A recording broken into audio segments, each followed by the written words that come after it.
Ok, c'est bon tout le monde? Salut. Tout le monde est en place? Tout le monde est... Bonjour Damien. Bonjour. Je présente à tous Damien Van Acteur. Je le prononce Ouais. bien ou c'est acteur? Ouais, Ok, ouais, super. Et du coup, bonjour. Euh, La petite voix qui était à vous côté nous tout à l'heure entendez est visible maintenant. Maxence, Augustin. Ouais, on vous Oui, entend. on vous super. entend très bien. Salut tout le monde. Vous nous entendez pas bien, vous, par contre, je de crois. nos trônes. Oui, la petite voix du coup que vous entendiez jusqu'ici, c'était Maxence. Salut Maxence. Bonjour. Et du coup, Maxence, elle est là avec nous, juste le temps de l'inviter pour réagir. Voilà. Et après, je on va dire. retourne dans l'ombre. Exactement. Donc, bonjour Damien, bienvenue Bonjour. dans notre émission. Merci. C'est un plaisir de vous Bravo. recevoir, en tout cas, de te recevoir. Je vais y arriver. De te recevoir pour notre première. Alors, Merci de m'avoir invité. C'est top. mais avec plaisir. Du coup, pour vous présenter Damien, de ce que j'ai compris, c'est le directeur de l'innovation chez Bouquet. Bouquet, qui est une chaîne de télé locale basée sur Namur. Mhm. C'est bien ça, je ne me trompe Mhm. pas. Est-ce que, pour commencer, tu peux un peu nous expliquer ce que ça veut dire directeur de l'innovation? Parce que bon, Il Pas fallait, tout le monde. il fallait trouver une étiquette. Voilà. Mais des étiquettes, j'en ai pas mal au cours de ma carrière. Moi, ça fait une vingtaine d'années que je travaille. D'abord comme journaliste. D'accord. J'ai commencé ma carrière à l'agence Belga. Ok. C'est là où réellement j'ai appris mon métier et où je travaillais déjà sur les nouvelles technologies à ce moment-là, plutôt sur l'aspect économique d'ailleurs. Parce que quand Google, quand Facebook, quand toutes ces grandes plateformes ont commencé à émerger, elles ont eu un impact important sur l'économie du monde des médias. Ouais. Puis je suis passé par ici, par la RTBF. J'ai eu la chance de pouvoir prendre en charge toute la définition de la stratégie des réseaux sociaux de la RTBF. Donc c'était en 2007 et 2010. C'est dans un monde qui paraît tellement loin aujourd'hui parce que Ça a changé. c'était un peu le début. Voilà. Ah et oui. donc depuis là, moi depuis 2010, en fait, je bourlingue un peu à travers le monde et j'ai la chance d'accompagner des médias, des institutions, des écoles, des universités dans leur transition numérique. Et depuis quelques mois maintenant, voilà, j'ai une mission que j'ai repris dans un média où j'ai commencé ma carrière au tout début, après Ah, être trop sorti bien. de mes études, dans un média local, voilà, près de chez moi, à Namur, qui est en effet une ancienne télévision, donc équipée comme une télévision, ok. mais qui progressivement, et depuis un an particulièrement, fait sa mue numérique et tente, expérimente des choses pour se connecter à des publics qu'elle ne touchait plus en télévision, notamment les jeunes, mais pas que, à travers toute une série d'innovations sur lesquelles voilà, moi j'ai pris un peu la main et j'essaie de les initier à tout ça, de leur mettre le pied à l'étrier, à tous les journalistes, les techniciens, etc. Ok, donc si j'ai bien compris, c'est une chaîne qui passe à la télé Ouais. classique, voilà, mais qu'on peut aussi retrouver sur Twitch. Yes, C'est bien ça? yes. Et parce que moi, on s'est un peu parlé au téléphone du coup pour préparer l'entretien et tu m'as sorti un truc que moi j'ai trouvé, je suis un peu tombée des nues. Oui, mon boulot, c'est un peu de mettre la télé sur Twitch. Tu m'as sorti ça, hein. Enfin, j'ai mes notes. Mais en tout cas, Et comment oui, on parce fait? Comment je vais dire ça? La technique de la télévision est quelque chose d'assez complexe. Bien Pour sûr. faire ça bien, pour avoir du bon son, pour avoir de la bonne vidéo, c'est quelque chose qui demande du temps, qui demande de l'expérience. C'est pas pour rien que ce sont des métiers à part entière. Moi, depuis un bon bout de temps, j'expérimente avec nos téléphones, avec toute une série d'outils qui sont plus légers parce que, quelque part, je trouvais ça très intéressant de pouvoir me réapproprier mes outils de production. Moi, en tant que journaliste, tout simplement, quand je pars sur le terrain, quand je fais mes reportages, quand je faisais mes sujets, je trouvais ça assez cool de pouvoir interagir avec les gens, en fait, de pouvoir être en contact assez direct. Donc, mettre Twitch dans la télévision, c'est un peu une image parce que c'est pas du tout la même chose. En termes de processus, il y a une chose qui est assez radicale, c'est que la télévision, telle qu'on la connaissait, n'était pas prévue pour avoir ce retour des utilisateurs. Ces gens qui peuvent en donner nous dire « Ouais, c'est génial » ou « Ah, c'est de la merde ».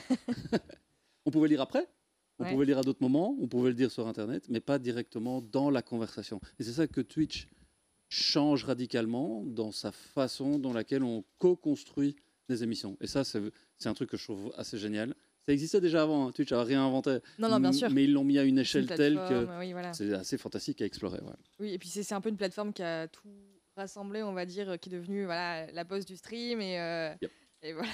Exact. Question qu'on m'a beaucoup posée et moi j'ai du mal à y répondre, mais pourquoi Twitch? Qu'est-ce qui est intéressant dans ce média? Parce que ça a du potentiel ou parce que tout le monde y est maintenant? Enfin, pourquoi? Il y a toujours eu une question de momentum, en fait. Dans l'évolution des technologies, il y a toujours eu un moment où certaines technos, certaines plateformes étaient en avance de temps sur le grand public. Et c'est normal, ça a toujours fonctionné comme ça. Tous les nouveaux produits, tous les nouveaux projets ont toujours une phase de early adopter, donc des geeks, des fous furieux qui vont tout tester, qui vont tout expérimenter, mais ça ne devient pas grand public. Twitch, c'est vieux, hein, ça fait quasiment 10 ans. Quand Justin a foutu sa caméra sur sa casquette, personne n'imaginait que ça allait devenir ce que c'est devenu aujourd'hui. Pour qu'il y ait une adoption grand public, il faut qu'il y ait une part de la population qui, à un moment donné, essaye, tente, et c'est ce qu'ont fait les gamers. Et, le jeu a été particulièrement saillant sur la plateforme parce que justement, c'était le moment pour pouvoir interagir, pour pouvoir discuter, pour pouvoir commenter les parties. Et évidemment, en tant que journaliste, on se dit à un moment donné, mais qu'est-ce qu'on va bien pouvoir faire avec ça? Mais c'était aussi ma question. Enfin, les journalistes ne sont pas des gamers. Ils n'ont pas forcément les codes de Twitch. Non. Du coup, enfin. Mais Twitch mute progressivement, change aussi. Bien sûr. Twitch, c'est une plateforme. Si on veut être très analytique, c'est un fournisseur de services. Oui, au sens strict du terme. dans le sens premier du terme. Et c'est leur mission, en tout cas. Ouais. Après, ils se sont appuyés sur une communauté qui était très active, qui est celle des gamers. Et là où il y a un point de jonction, là où les fils se touchent avec le monde de l'info, et c'est pour ça que je trouve que ce que vous faites est vachement bien, c'est qu'on apprend beaucoup mieux quand on joue. Oui. Les mécaniques du jeu, les mécaniques ludopédagogiques, sont des mécaniques qui renforcent les apprentissages. Et si on veut faire en sorte que, notamment les plus jeunes, s'intéressent à l'actu, s'intéressent à l'information, parce que c'est quand même nos démocraties, c'est quand même pour ça qu'on fait nos métiers, quoi. C'est pour faire en sorte d'essayer d'intéresser un maximum de gens à un certain nombre de choses sur lesquelles ils n'auraient peut-être pas été forcément intéressés au départ. Les mécaniques du jeu sont super intéressantes pour ça. Et on n'est pas les premiers, on sera probablement pas les derniers, mais dans l'univers des médias, ceux qui font ce pas-là se rendent compte de toute la richesse que ça représente. Samuel Etienne est le premier à avoir été un peu fer de lance de ça, mais il y en a plein d'autres aujourd'hui qui le font. Moi, je suis absolument ravi que des étudiants en journalisme s'emparent de ces dynamiques-là, aillent co-construire avec des audiences, et big up le chat d'ailleurs pour ça, pour les aider là-dessus, parce qu'ils merci beaucoup. D'ailleurs, je me permets juste de faire une petite parenthèse. Moi, je vois pas le chat. Maxence, Augustin, si vous voyez des réactions sur le chat et tout, n'hésitez pas à nous dire.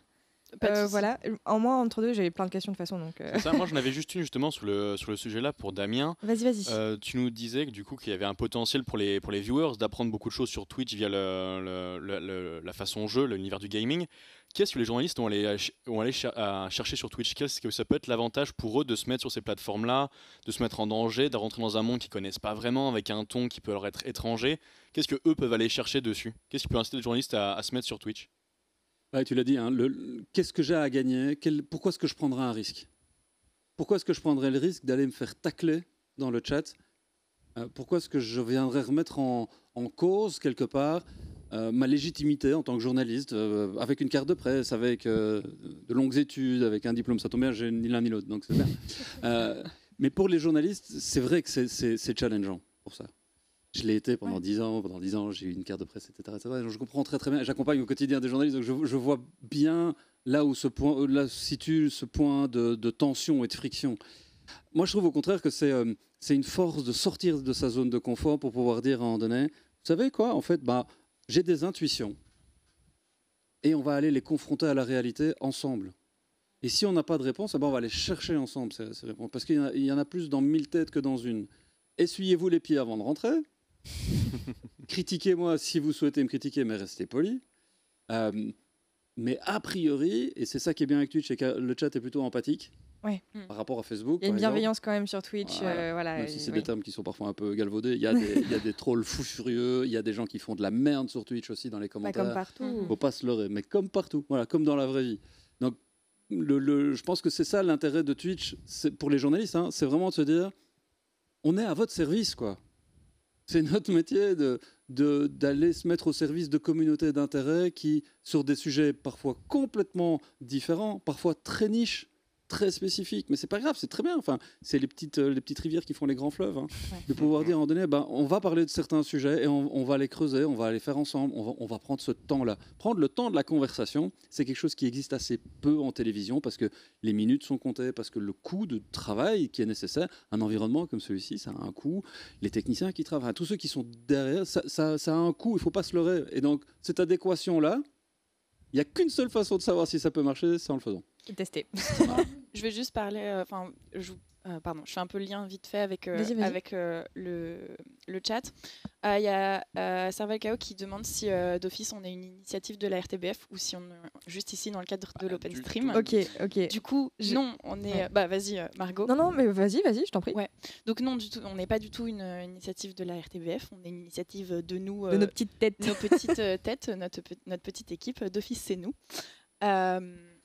Et donc voilà, c'est notre première émission. On lance, on a contacté la RTBF pour faire l'open stream, pour justement essayer aussi d'avoir un peu d'aide pour la première, on va dire. Mais après, voilà, c'est nous tout seuls. Et les émissions suivantes seront sur notre chaîne à nous. Voilà. Et ensuite, dans le chat, il y avait Tonko Leader qui disait qu'il pensait qu'il y avait beaucoup d'autres métiers aussi qui pouvaient bénéficier de Twitch, notamment l'enseignement, ce que je trouvais assez intéressant comme réflexion. Et ça s'est déjà fait Vraiment. d'ailleurs, pendant le Covid, il y a beaucoup d'enseignants qui, avec les cours à distance, se sont mis Ouais. sur WhatsApp, Telegram et même Twitch pour essayer de garder leurs élèves, notamment au collège ou au lycée en France ou dans le secondaire ici. Ça s'est fait, ça c'est Et sûr. même sur Twitch, il y a un côté vachement didactique, par exemple. Enfin, moi, je suis beaucoup de live cuisine, je l'avoue. Et voilà, des fois, les gens, ils filment ce qu'ils sont en train de faire et tout. Tu fais, ah, mais en fait, je suis en train d'apprendre. Les live Et même, on peut couture. les faire en même temps. On peut les faire. Oui, les live couture, Les moi, je live regarde pas. couture, c'est tellement relaxant. J'adore voilà, ça. je Je sais sais qu'il y en a pas qui coudre, sont- hein, mais j'adore Les, ça. les live dessins aussi. Enfin, voilà, il Ouais. y a vachement un côté, voilà, moi, je suis passionnée de ça. Allez, c'est fun, j'allume une caméra, je vous montre comment je fais. Et puis, let's go. Et puis, on partage. Et puis, on échange. Et en fait, on peut apprendre beaucoup de choses sur Twitch. Pareil, dans le chat, on a Alex Tudor qui dit en espérant que d'office repasse sur RTBF XP dans le futur. Eh ben, pourquoi pas? On ne sait pas. On verra, on va pas se prononcer verra. tout de suite. Hein, On verra bien. On verra. Et oui, après, moi, j'avais une question aussi pour Damien par rapport à ce qu'on disait. Donc, on parlait de Twitch, de l'évolution et tout ça. Par rapport au public, je sais que souvent, on dit, bah voilà, Twitch, c'est les jeunes, les gens qui regardent pas les médias traditionnels, entre guillemets, traditionnels. Oh là là, je parle très bien français, moi. Mais justement, avec la pandémie et tout ça, Twitch a eu un peu une espèce de gros boom où plein de gens se sont retrouvés sur cette plateforme qu'ils ne connaissaient pas ou peu. Et du coup, j'ai l'impression qu'on a aussi vu des nouveaux publics qui sont arrivés aussi. Par exemple, on en a parlé un tout petit peu de Samuel Etienne, qui a fait arriver tout un public de gens qui étaient beaucoup plus âgés ou qui connaissaient mal la plateforme. Vous, chez Bouquet, vous l'avez vu comment ça par rapport à ça? Et genre, c'est quoi le public que vous avez ou vous voyez, vous? C'est une bonne question parce que l'âge, en fait, c'est un peu tarte à la crème parce qu'on sait que le public qui regarde le JT, par exemple, si vous prenez le JT de la RTBF, ou Parmi France d'autres. Télévisions ou d'autres, hein, c'est pareil, les JT sont regardés par une tranche d'âge qui est quand même assez âgée. Mais c'est pas parce qu'on est âgé qu'on est vieux dans sa tête. Et c'est pas parce qu'on est jeune qu'on n'est pas déjà un peu con. Donc en fait, Comme la l'âge, ça ne différence. change pas grand-chose. L'âge, c'est surtout la façon dans laquelle on va s'adresser, le ton qu'on va essayer d'utiliser, et puis comment on va essayer de construire des choses ensemble. Sur Bouquet, ça fait 2 mois qu'on s'est lancé. On a fait ça pendant les vacances. On a tenté des trucs au départ d'un petit setup qu'on avait fait sur le Festival Esperanza à Namur. Il y a un chouette festival. On a pris beaucoup le temps de cette conversation-là. On n'était pas en direct, mais on s'est rendu compte qu'on aurait pu l'être. Et donc, on a commencé à ce moment-là à se dire, allons-y. Et on l'a fait de la manière la plus naturelle qui soit, parce qu'au sein de l'équipe, il y a pas mal de gens qui jouent à FIFA sur console. Et on s'est dit, on va d'abord faire un petit tournoi entre nous. C'était marrant. Puis on a commencé à le streamer. Et puis il y en a d'autres qui sont venus se rajouter. Puis finalement, on a fait un vrai tournoi en interne. Et comme on a quand même quelques journalistes sportifs et qu'il y a on fait beaucoup de sujets sur le sport le week-end, on a un championnat en première provinciale en football qui est quand même assez relevé en province namuroise. Il y a 16 clubs. On sait que dans ceux qui jouent sur le gazon, il y en a aussi qui jouent avec leur manette. Et donc on leur a dit, vous savez quoi, on va faire les 2 championnats en même temps. On va faire celui sur le gazon et puis on va faire celui en ligne sur le nouveau FIFA 2023 qui arrivait évidemment. Et on commence à jouer de cette façon-là. Et donc le public, c'est aussi bien des jeunes qui ont 14-15 ans qui se disent moi j'ai envie de représenter mon équipe. Ok, cool. Des ados, des gamins de 25 ans, et puis on a eu les entraîneurs aussi qui s'y sont mis. Donc Voilà, l'âge, en fait, on s'en fout. C'est l'important, c'est pourquoi on est là, qu'est-ce qu'on a envie de faire ensemble, le temps qu'on a envie de passer ensemble. Enfin, c'est marqué nulle part qu'il fallait se faire chier, hein, donc autant s'amuser. Et puis, si on peut raconter des trucs intéressants, si nos journalistes peuvent venir s'asseoir dans le divan à côté de ceux qui sont en train de jouer et dire tiens, finalement, la semaine dernière, tu as fait quand même une grosse faute. Ah, et puis, tu joueras la semaine prochaine, à petite forme quand même. Bah voilà, nous, c'est une des choses sur lesquelles on s'est dit là, on a une porte d'entrée en fait, parce qu'on va parler le même langage, on va être sur du gaming. Et là où on est en train de faire d'autres steps, on va avoir une émission culture, par exemple, sur le cinéma, mais local, avec toute une série de films qui sont faits près de chez nous. Petite ref à Benoît Poulvord, pour ceux qui l'ont. On l'a. Et oui, c'est de... Sorry, j'ai 45 piges. On les a. Vous avez la ref. Oui, on l'a. Du cinéma, on va avoir aussi de la culture numérique. Par exemple, on va beaucoup parler de ce qui va se passer demain et vendredi à Namur. C'est le Kick Festival. On va faire 2 journées de live depuis le festival, mais sur Twitch. Voilà, avec des moyens un peu de télévision, parce que c'est un peu nos métiers, c'est là où on est plutôt bon. Mais on va le faire sur Twitch. On va le faire avec le ton qui va avec. Et le jour où il y a des footeux qui viennent s'intéresser à ce qui se passe sur le cinéma et en même temps sur les cultures numériques, nous on a gagné. Hein. Ah bah oui, c'est le but. Juste avant de continuer, je me permets juste de remercier le follow du Béric, du coup. Ouais. Merci. Et puis, merci aussi, il nous dit belle promo de Twitch et bravo les jeunes. Merci beaucoup. Donc voilà. Et ouais, je vais faire un petit peu la petite je sais qui c'est, merci beaucoup. Donc il y a Romain Saillet, merci Marion. pour le follow. Alors, Zéro, Zetel88, je fais juste la petite liste. Marion, c'est pour ça. qui est la 8e personne de l'équipe, qui n'est pas là encore. Mais continuez à suivre la chaîne, en et vrai, puis merci Tango beaucoup. Leader aussi pour le Prime, merci beaucoup. Voilà. Et je voulais dire aussi, j'ai vu un message que je trouvais intéressant.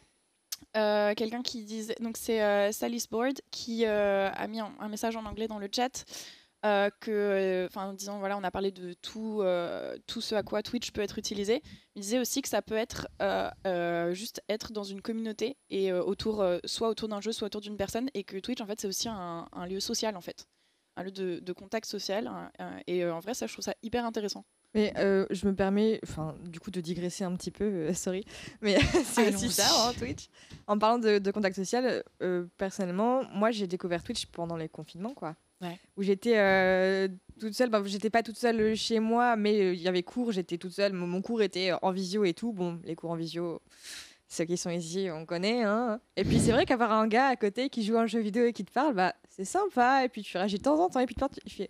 Finalement, je suis pas toute seule. Il y a des gens en fait dans ma pièce avec moi, donc je pense vraiment que c'était le meilleur moment. Il y a beaucoup de gens qui ont découvert, je pense, Twitch pendant. Je donne cours sur Twitch. Ah. C'est un truc que j'ai testé pendant le confinement, justement, parce que c'était ça a fonctionné. Il faut le demander à mes étudiants.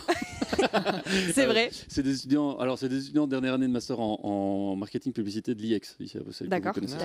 Voilà, je donne cours à l'IEX depuis une dizaine d'années, et l'an dernier, ils étaient beaucoup et on pouvait pas encore refaire complètement du présentiel, et donc je me suis dit vous savez quoi, on va aller sur Twitch et puis on va faire des conférences sur Twitch, et j'ai invité des gens en fait à venir sur Twitch, à venir discuter avec les étudiants sur Twitch. Voilà. Donc ça marche aussi comme ça. C'est vrai que ça change des Skype, des Zoom et tout le tralala qui marche pas, tu débranches, enfin voilà, bref. Je voulais rebondir un peu, on parlait de l'audience, des gens qui venaient sur la chaîne, etc. Est-ce que le but c'est quand même essayer d'attraper l'audience de la télé ou pas? De la télé? Ouais. Pourquoi pas, mais c'est pas l'objectif. On sait que c'est pas la même grammaire, tu en parlais tantôt, hein, c'est pas les mêmes codes, c'est pas la même façon d'interagir, de discuter. Et puis surtout en télé, on fait un choix, c'est celui de dire je fais play et je laisse le flux continu, et puis soit je regarde, mais je suis assez passif en télévision. Alors après, on sait très bien qu'on est tous avec nos téléphones et éventuellement nos laptops sur les genoux pour réagir, mais le canal il n'est pas en direct en fait vers la chaîne. Donc c'est pas l'objectif principal, même si, et on l'a fait pendant les fêtes de Wallonie, on a mis Twitch dans la télé. C'est-à-dire qu'on a attaqué directement les encodeurs de la régie avec le flux de Twitch pour le diffuser en télévision. Ah, littéralement. Littéralement, ouais. Donc les gens dans leur télé, ils avaient Twitch. L'écran, le chat. Ouais. Ok. Ouais. Mais l'objet télévision, vous en avez tous chez vous, l'objet d'une télévision, ça reste quand même le meilleur endroit. En tant qu'étudiant, non, mais... Oui, mais vous avez un écran. Oui. Ok. Un bel écran, ça reste quand même le meilleur endroit pour regarder de la vidéo. On est d'accord? Tout à fait. Donc, à partir de ce moment-là, s'il y a une colonne sur la droite de l'écran avec le chat, moi j'ai regardé GP Explorer tout le samedi sur ma télé. Ça pré-shot ma prochaine question, mais ça va aller. Parce que l'image était tellement ouf que, évidemment, que c'était top de la regarder là. Mais je l'ai regardé comme je le regarde quand je mets le chat sur mon laptop ou sur mon téléphone quand je fais à bouffer ou quand je fais autre chose, quoi. Je pense que ça peut devenir le meilleur endroit pour regarder Twitch, mais il faut que les émissions soient construites comme telles. Et jusqu'à présent, nos téléviseurs ne sont pas encore tactiles. Donc je ne vais pas pouvoir avoir directement la possibilité de lancer de pouvoir écrire un message dans le chat ou réagir ou juste foutre un pouce ou dire ouais j'aime bien, lancer des points de chaîne. Je ne pourrais pas le faire comme ça. Donc ça va peut-être venir progressivement. Je ne suis pas certain que les fabricants de télé vont le faire, mais il y a des écrans qui sont déjà tactiles aujourd'hui. Et puis surtout, c'est le fait de se dire que c'est un compagnon qui peut rentrer dans la télévision et que quand on va faire des images qui seront belles, autant les regarder sur le meilleur endroit pour le faire. Et même, il y a déjà des télévisions qui proposent un accès direct à Twitch. L'application Twitch sur les télés, sur les smart télé, ça existe.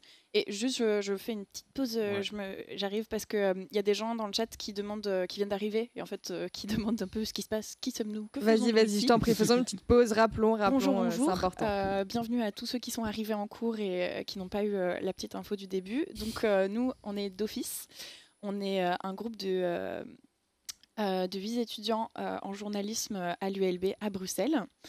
Et en fait, on lance notre émission d'actualité sur Twitch, donc ça s'appelle d'office.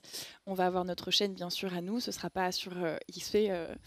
On est juste ici pour l'OpenStream, pour faire la première. Et comme intervenant, on a donc Damien. Et Margot sera plus à même d'expliquer parce que c'est plus elle qui a fait tout le travail de recherche et je ne veux pas dire de bêtises. Voilà. Donc pour ceux qui nous ont rejoints entre deux, déjà bienvenue, bonjour, ravi de vous avoir avec nous. Et aujourd'hui, on a proposé à Damien Van Acteur, que vous voyez ici, ah c'est parfait, je montre vraiment la bonne personne, oui, que vous voyez ici du coup. Il est directeur de l'innovation chez Bouquet, une télé locale qui est située à Namur. Je vais peut-être pas te reposer la question ce que ça veut dire directeur de l'innovation parce que ça, du coup, on a déjà passé un peu de temps. Bidouilleur en chef. C'est ça. Il faudra regarder le replay si vous voulez avoir la première question. Oui, qui sera disponible bien évidemment. Mais voilà, Damien, il touche à la télé, il touche à Twitch, il accompagne des gens dans leur transition numérique. C'est bien ça ? Ouais, c'est ça. C'est aller expérimenter des choses sur Internet. C'est tenter en fait de raconter des histoires qui ont du sens et de s'emparer de ces dynamiques-là pour essayer de faire des choses qui apportent une plus-value. Voilà. Et c'est forcément foireux. Je plante plein de trucs tout le temps. Mais c'est con, mais qui ne tente rien à rien, quoi. Je veux dire, il faut tester pour savoir si ça marche. Merci pour ce petit résumé d'être venu à ma rescousse. C'est gentil. Et là, du coup, on était un peu... Mon portable fait n'importe quoi. On était un peu en train de parler de la télé, la différence, Twitch dans la télé, etc. Et tu as parlé du coup du GP Explorer. Ouais. Ce qu'on a, voilà, le GP Explorer, pour ceux qui n'ont pas suivi, c'était un événement organisé par Squeezie. Il a proposé une course de F4. Dans les voitures, c'était des gens qu'on retrouve sur YouTube, sur Twitch d'habitude. Et ils ont suivi des formations, etc. pour pouvoir participer à cette course.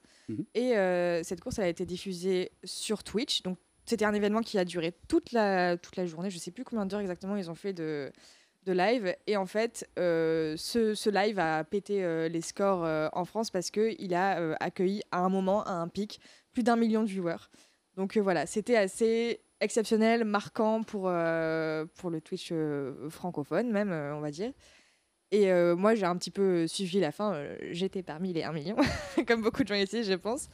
Et après, en fait, en réaction à ça, il y a beaucoup de gens qui ont fait « Bah oui, mais c'était une émission télé. C'est quoi, du coup, le principe de remettre la télé dans Twitch ?» Parce que là, je comprends pas trop la différence. Tu les as vu passer aussi, ces commentaires ? Évidemment. Léonie en parle dans le chat d'ailleurs. Elle dit j'ai un peu peur de transférer la télévision sur Twitch. Et c'est exactement ça, les réflexions qui ont eu lieu juste après. En fait, ce qui était vraiment intéressant dans cet événement-là, pour moi, c'était pas tant le résultat final. Parce qu'en fait, le résultat final, c'était de la super réal. C'est un événement à 3 millions d'euros. Hein, ouais, donc c'est colossal. La régie, c'est la même régie qu'on utilise pour la Formule 1. Il y en a plusieurs d'ailleurs. Les moyens techniques, c'est des moyens de télévision. Ça, on connaît.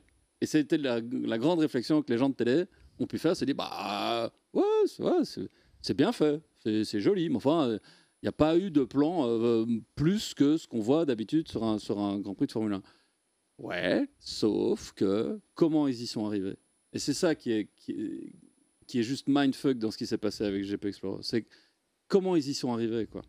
C'est ces gars qui, a 5 ans, 6 ans, au départ, dans leur chambre, au départ, en étant tout petit, juste avec envie de partager des choses avec leur communauté, sont arrivés à prendre des kiffs comme ceux-là et à les partager avec d'autres et à monter des business. Parce qu'il ne faut pas se leurrer. Quand on parle de 3 millions d'euros, c'est un sacré business qu'ils arrivent à gérer. C'est une opération incroyable. Ils sont entourés d'équipes qui sont aujourd'hui des vrais médias, des vraies entreprises en tant que telles. Donc, fondamentalement, le produit final n'avait peut-être pas grand-chose de neuf, mais le chat avait sa vie aussi dedans. Et ça, Le chat allait très vite. Hein. Alors, je pense que c'était juste impossible de suivre. Ouais. Mais par contre, on sait très bien comment fonctionnent les streamers qui ont des audiences à plusieurs centaines, millions de followers. C'est qu'ils ont des filtres, ils ont plusieurs outils qui leur permettent d'aller identifier. Donc, effectivement, c'est ça qui est intéressant, c'est de voir les réactions des uns et des autres. Wow, on a pété 1 million, génial, fantastique, game changer, j'ai été le premier à utiliser ce terme-là. Alors que de l'autre côté, on a des pros du monde de la télé qui disent so what, oui, ok, c'est des gamins qui se sont pris un kiff. D'ailleurs, en termes d'empreinte écologique, hein. Voilà, bah ouais, effectivement. Enfin, on peut se poser toutes ces questions-là. C'est bien, sûr, qu'on se pose ces questions-là. Il faut se les poser. Mais oui, il y a une appropriation des codes et plus on va avancer, et je pense que c'est ce que Léonie disait dans le chat, plus on va avancer, plus on va avoir cette propension à professionnaliser ça et donc forcément à avoir plusieurs métiers. Donc forcément, ici c'est même ce que vous êtes en train de faire là, c'est très pratique. Hein. Vous avez des gens qui font la régie. Le matos c'est pro, il y a une régie, évidemment. Voilà. Non, mais il faut s'en rendre compte aussi. Et puis c'est un métier, c'est du temps. Salut la régie, merci la régie au fait. Hein. Ils font un gros travail, merci à eux. Il faut en avoir conscience. Quand on en a conscience, après on peut construire, après on peut élaborer des choses. Et voilà, c'est la passion, l'amour, l'eau fraîche, c'est bien, mais ça ne paye pas les salaires. Et donc, c'est une composante importante. Et en tant qu'étudiant en journalisme, ben voilà, vous posez plein de questions. Puis, mais c'est normal et c'est logique. Juste petit truc parce que ça me fait rire. Vas-y, il y a Jaggy Stardust qui nous dit salut la MIF, j'étais à votre place il y a 2 ans et il nous dit de passer la bise à Domingo et à Lecam qui sont nos professeurs, voilà, nos professeurs à l'ULB. Petit cœur sur eux. Monsieur Domingo, Madame Lecam, si vous nous regardez, voilà. Domingo, vous avez le bonjour. À l'ULB, à ne pas confondre avec Domingo. Oui, nous avons un prof qui s'appelle Monsieur Domingo, ce qui est très drôle. Ce qui est très. Et vous voulez une vanne encore plus drôle? Mon directeur de mémoire, du coup, c'est Monsieur Domingo et je fais mon mémoire sur Twitch. Voilà. Et mais justement, on parlait de la professionnalisation entre guillemets sur Twitch, amener la télé ou pas.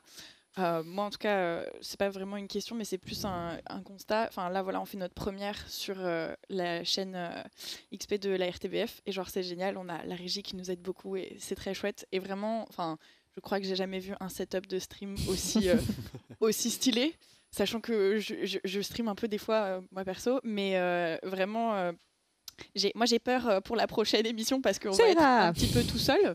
Et je me dis, ça va peut-être pas forcément être le même niveau de qualité. Non, vous attendez pas à ça la prochaine fois. Que ce soit le fond sera le même, la forme un peu moins, mais ce sera quand même super cool. Pour la forme, mais justement, c'est un truc que, moi j'ai l'impression qu'il y a sur Twitch et que je trouve ça assez chouette, c'est que entre guillemets, tant que tu as du son qui fonctionne un peu, une connexion internet qui suit la route et une image pas trop dégueu, en vrai, tu peux faire à peu près tout ce que tu veux, quoi. Les gens, ils s'attendent pas nécessairement à avoir un truc super pro. Après, si tu l'as, c'est chouette.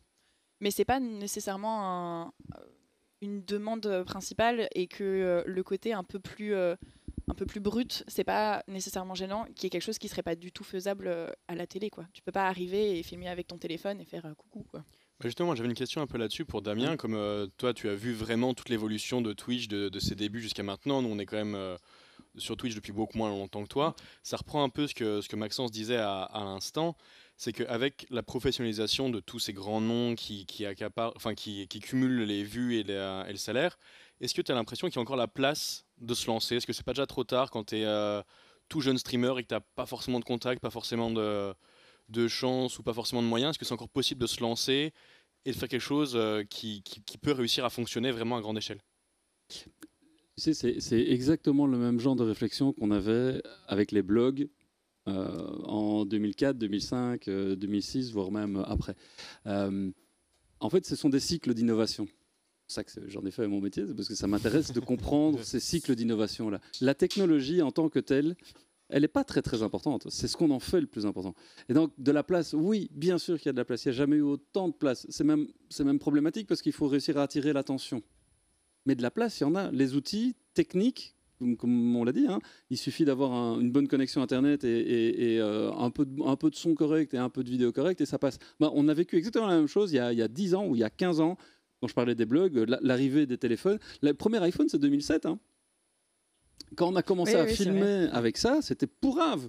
Mais c'était déjà vachement mieux par rapport à des caméras de télé où il fallait sortir 40 000 balles pour avoir une caméra de télé pour faire de la vidéo. Là, on avait un putain de téléphone et on pouvait prendre des photos, prendre des vidéos et les envoyer sur Internet. C'était Byzance, quoi. C'était waouh, génial. Donc on a commencé à faire tout et n'importe quoi et on balançait des photos, on balançait des vidéos en se disant ouais, on peut, faisons-le. Sauf qu'après on s'est dit quel est le sens derrière tout ça. Et là ça commence à devenir intéressant. Il y a eu exactement ce qu'on fait pour l'instant sur Twitch avec des chaînes thématiques. Il y avait des blogs thématiques sur des thématiques qui étaient très précises, la bouffe, la culture, etc., etc. Donc plus que jamais, si vous avez envie d'ouvrir votre gueule, faites-le. Évidemment. C'est à ça que ça sert. Moi, c'est ça qui, depuis toujours, Internet me fascine parce que, a priori, je ne dois pas demander l'autorisation avant de raconter ce que j'ai envie de raconter. Est-ce que c'est intéressant? Est-ce que c'est utile? Ça, c'est une autre question. Juste petite info. Je crois que Monsieur Domingo est dans le chat. Et... Oh merci beaucoup. Et bonjour à lui, du coup, de la part de toute l'équipe. Ouais, puis merci aussi à toute l'équipe pédagogique de l'ULB parce qu'on est quand même vachement soutenus pour cette initiative. Oui. Et normalement, si on croise les doigts, on est en train de voir pour essayer d'avoir un local, mais on n'est pas sûr. Donc, ah oui, mais je le dis en stream comme ça. Comme ça, je mets un petit peu la pression, peut-être. S'il vous plaît, Monsieur Domingo. Non, mais c'est pas Monsieur Domingo, je dois gérer avec quelqu'un d'autre, c'est pour ça. Mais je me suis trompée. En fait, juste quand même petite précision. Petite précision, si on a quand même eu un reportage de cette qualité, c'est aussi l'ULB qui a accepté de nous prêter tout le matos, etc. Donc, nous, on a mis Peanuts dans cette émission. C'est vraiment parce qu'on a été aidés par pas mal de gens qui ont réussi à faire ça. Donc, merci à eux. C'est vraiment top. Pour revenir du coup à l'interview qui touche bientôt à sa fin. Augustin, Maxence, est-ce que vous auriez une dernière question ou pas forcément? Ouais, moi du coup ça va se sortir un peu de nulle part, mais dans l'article de Wilfried dont je vous parlais un peu tout à l'heure, il y avait Nicolas Beigart qui est un chercheur et qui travaille pour le think tank Protagoras, si je me souviens bien, qui avait une citation assez intéressante, je voulais faire réagir Damien dessus. Il y a une prime à la radicalité sur les réseaux sociaux. En utilisant TikTok, on tente de capter un public jeune qui n'a pas encore été intellectuellement préparé au débat d'idées. Est-ce que tu as aussi ce sentiment-là que quand il y a des politiques, quand il y a des gens qui sont professionnels de la communication, professionnels du partage et du développement d'idées, ils ont sur Twitch une sorte d'audience pas encore formée et qui peuvent du coup manipuler plus facilement ou former plus facilement en fonction de si on est pessimiste ou optimiste? Oui, oui, forcément, oui. Mais ça a été la même chose avec la radio et ça a été la même chose avec la télé. Donc rien sensiblement, rien de nouveau sous le soleil, c'est les mêmes mécanismes. Je pense que c'est les mêmes mécaniques, mais la grande différence c'est la rapidité c'est ça, et surtout la surface d'exposition qui est juste incroyable. Si on reprend ce qu'étaient les radios libres, les télés libres à une époque, c'était là aussi il n'y avait pas la grammaire et donc on pouvait s'intéresser à un public, on pouvait amener un public, mais c'était un public proche. Parce que les ondes hertziennes, elles avaient une limite, elles n'allaient pas au-delà de quelque part. La couverture télé, par exemple, même encore aujourd'hui de certaines télévisions, s'arrête aux frontières. Quand on est sur TikTok, quand on est sur Twitch, on est worldwide, potentiellement. Et donc oui, il faut vraiment prendre conscience de ce qu'on fait. Et c'est pour ça que c'est important qu'il y ait des journalistes qui se lancent sur ces plateformes-là et qui investissent. Mais non, mais moi, je plaide pour ça depuis 20 ans parce qu'il faut y aller, il faut y être, parce que si nous, on n'y est pas pour essayer, avec des règles, avec un peu de cohérence, d'honnêteté intellectuelle, en séparant les faits de l'analyse, enfin la déontologie journalistique de base, si nous, on ne le fait pas, d'autres vont le faire, avec d'autres intentions, avec d'autres ambitions, probablement beaucoup plus mercantiles. Mais voilà, et c'est... la nature humaine étant ce qu'elle est, elle a horreur du vide. Et quand des plateformes comme celle-là fonctionnent bien, bah forcément, on se retrouve avec beaucoup de choses qui sont... voilà, moi, c'est pour ça aussi que moi j'aime bien prendre ce risque de la conversation.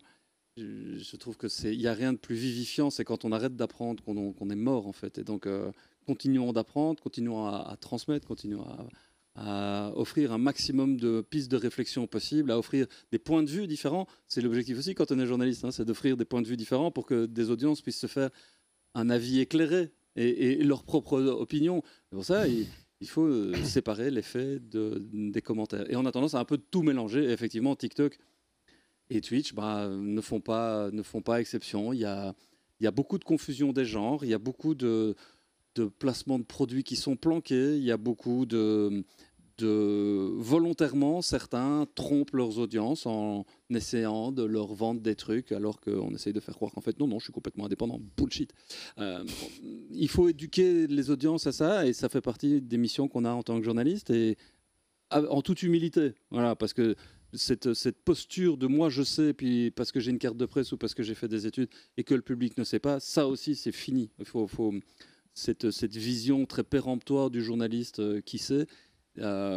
Montre-le, explique-le, fais-le au quotidien. Pars au front avec ta bite et ton fusil et ton couteau et vas-y, rentre dedans. Il faut y aller. Voilà, c'est très. Faut avoir des gonades. C'est non genré les gonades. C'est pour ça que je préfère ça que couille. Et du coup, juste des questions si on a encore le temps. vas-y. Toi, tu serais du coup pour une sorte d'autorégulation avec les bonnes personnes sur Twitch, une sorte de bienveillance et d'honnêteté intellectuelle. Je sais que Jean Massier avait parlé de ça aussi il y a quelques temps, où le CSA commençait à mettre son nez sur Twitch, etc. Et lui disait hors de question, on n'a pas besoin d'organes de contrôle externe. Si les bonnes personnes, les bonnes professions s'intéressent à ces plateformes, la régulation se fera d'elle-même. Tu es plutôt d'accord avec ça, du coup, j'imagine? L'autorégulation, elle a des limites, mais je suis convaincu que c'est la meilleure façon de fonctionner. C'est effectivement quand la force de la communauté est capable de dire en donné, oh là, tu déconnes, tu vas trop loin.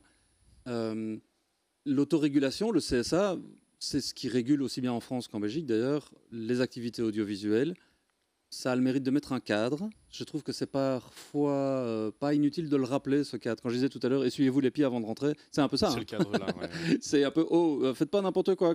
Faites du placement de produits, ok, pas de souci, ça fait partie d'un modèle économique pour réussir à payer vos factures, mais dites-le, annoncez-le, taguez correctement et ne dupez personne. Parce que c'est ça aussi qui fait qu'on perd confiance. Qu'est-ce qui fait que des audiences plus jeunes ont perdu confiance dans des institutions plus vieillissantes, médiatiquement parlant? C'est parce qu'on perd confiance. Ouais. Et la confiance, c'est quelque chose qui se gagne petit à petit et qui se perd par tonneaux entiers. Donc, il faut y aller mollo. Il faut réussir à... Elle n'est pas de moi, celle-là. Je vais le demander. C'était belle. Hein. Ce sera toute la vidéo. Mais c'est la réalité, en fait. Il faut beaucoup d'heures de vol pour comprendre la richesse que ça représente d'avoir une communauté qui fait confiance. Et les communautés, elles ne nous appartiennent pas. On se met à leur service. Et les communautés, il y a des overlaps de centres d'intérêt. Il faut réussir à en saisir certaines pour justifier de pourquoi on le fait. Ça, c'est fascinant de le faire à l'échelle individuelle quand on est journaliste. Moi, c'est ça que j'essaye de faire, moi, chez moi, sur mes petites surfaces à moi, sur mon profil. Mais j'essaie de le faire aussi avec les boîtes que j'accompagne. Et ça, c'est fascinant à réussir à mettre en place. Ça vient doucement, ça vient progressivement. Parce qu'on apprend en se cassant la gueule, quoi. Ouais, par rapport, juste dire par un peu au chat, il y a Marion justement qui a écrit un peu dans le chat par rapport à ça. Ok, elle disait aussi que... donc Marion qui est la dernière personne mais qui n'est pas là parce qu'elle n'est pas dans ce pays. Et que vous allez voir dans 5 minutes. Voilà. Et elle disait que contrairement à la télévision, justement, ça permet de ne pas avoir un temps limité d'émission, mais vraiment aléatoire et de pouvoir parler. Donc ça permet de donner un pouvoir aux invités et aussi au public. Et quand tu parlais justement Damien, de ne pas duper le public, elle parlait de la transparence et tout ça. Et je pense que c'est quelque chose aussi qu'on a pas mal à cœur et ça faisait partie aussi de ce qu'on voulait faire ici. En tout cas, expliquer notre démarche à chaque fois, ne pas hésiter à dire bah voilà, j'ai trouvé ça là, j'ai pensé ça, du coup ça m'a amené là. Enfin, voilà, c'est aussi le but. Ben, merci beaucoup. Merci Damien. Merci beaucoup Damien. Super intéressant comme échange. Merci. Merci à vous pour l'invite et je vais vous renvoyer l'invite. Si vous cherchez un endroit pour faire une émission, le studio de Bouquet, on peut le mettre à votre dispo, un de ces quatre, si ça vous dit. On va tester tous les studios de Belgique. Ça va tomber dans l'oreille d'un sourd. D'office, la chaîne itinérante. Oui, ça peut être un concept. Ah oui, ça Merci Alors- au chat aussi, et puis à Oui, bientôt. merci. Bonne Ouais, chance merci et beaucoup dans le chat, hein. Bon vent à The Office. Ouais. Merci beaucoup. Merci. Alors, Merci Super, à tous les merci gens beaucoup. qui participent dans le chat et tout. Il Oui. y a beaucoup d'anciens étudiants de l'ULB qui font des petites dédicaces et Oh, tout. Vous trop avez mime, bien ça. raison d'être curieux de travailler. merci beaucoup.